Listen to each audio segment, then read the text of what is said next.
When Trump took office in 2017, he didn't just criticize globalism, he declared war on it. For decades, Republicans and Democrats alike had told us, tariffs are outdated, protectionism is dangerous, global trade is the future. Trump threw that entire playbook out on day one. He slapped 25% tariffs on Chinese goods right out of the gate. Then came steel, then aluminum, then auto parts.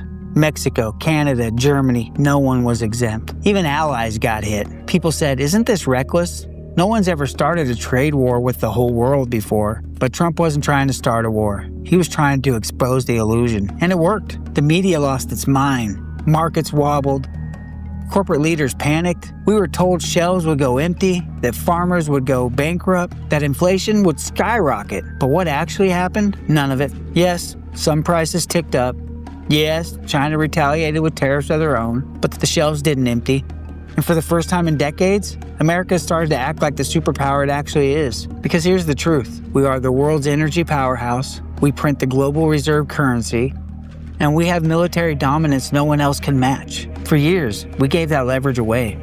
We handed it to China, to Brussels, to Davos. Trump didn't just stop the giveaways, he weaponized our leverage. He scrapped NAFTA, a deal most Americans had long stopped believing in, and replaced it with the USMCA, a new deal that actually included labor protections, rules of origin, and tighter standards. You know, that old stuff.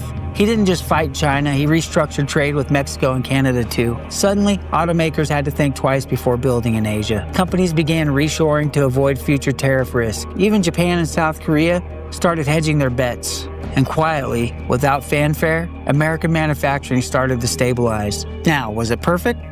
No.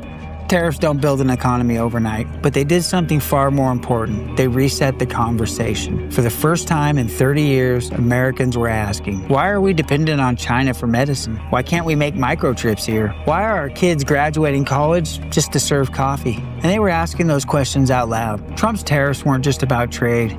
They were a declaration that the global system no longer worked, that free trade had failed, and that it was time for America to protect its own interests first. He didn't wait for a global consensus. He didn't ask Brussels. He didn't clear it with the IMF. He acted, and in doing so, exposed something that terrified the global elite. America can function just fine without the global system, but the global system can't function without America. The tariff shock wasn't a bug in the system, it was a warning shot, a signal that the old world was ending and that America was already laying the foundation for the next one.